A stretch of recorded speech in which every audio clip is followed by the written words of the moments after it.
Good morning बच्चों।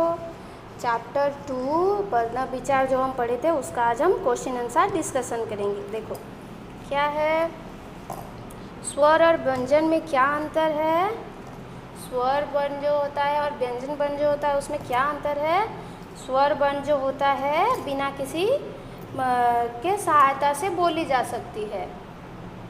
स्वर वर्ण क्या होता है, बिना किसी के सहायता से बोली जाती है। और व्यंजन वर्ण क्या होता है, स्वर व्यंजन के स्वर वर्ण के सहायता से बोली जाती है। व्यंजन वर्ण क्या होता है, स्वर वर्ण के सहायता से बोली जाती है। अयोगवाह वर्ण क्या है, अयोगवाह वर्ण क्या है, अनुसार, अनुनासिक और विसर्ग को अयोगवाह वर्ण कहते हैं। आगत वर्ण कौन कौन से है, आगत वर्ण जो है प, भ और ज में जो बिंदु लगता है उसको आगत वर्ण कहते हैं। स्वर की परिभाषा और उनके भेद लिखिए।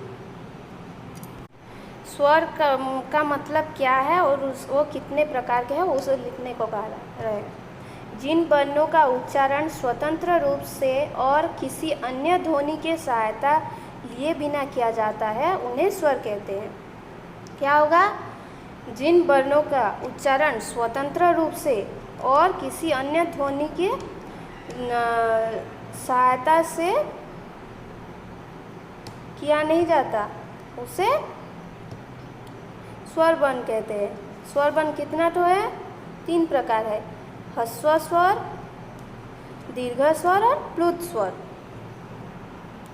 वर्ण संयोग से आप क्या समझते हो, वर्ण संयोग मतलब क्या है। वर्ण संयोग मतलब 2 अलग अलग व्यंजन वर्ण मिलकर जो संयोग होता है उसे वर्ण संयोग कहते हैं। जैसे व्याकरण, व्यवसाय, ये सब है। श्वास की मात्रा के आधार पर व्यंजन को कितने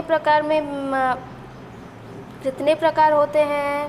की मात्रा के आधार पर व्यंजन 2 प्रकार के होते हैं, एक है अल्प प्राण और दूसरा है महाप्राण। देखो निम्नलिखित द्रवित व्यंजन के 2 शब्द लिखो।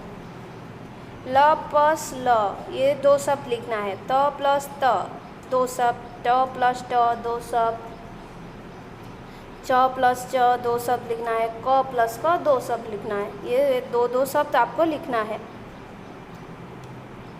रिक्त स्थानों की पूर्ति करो। वर्ण के व्यवस्थित समूह को डेक्स कहते हैं। वर्ण को एक व्यवस्थित रूप में लिखने को क्या कहते हैं, वर्णमाला।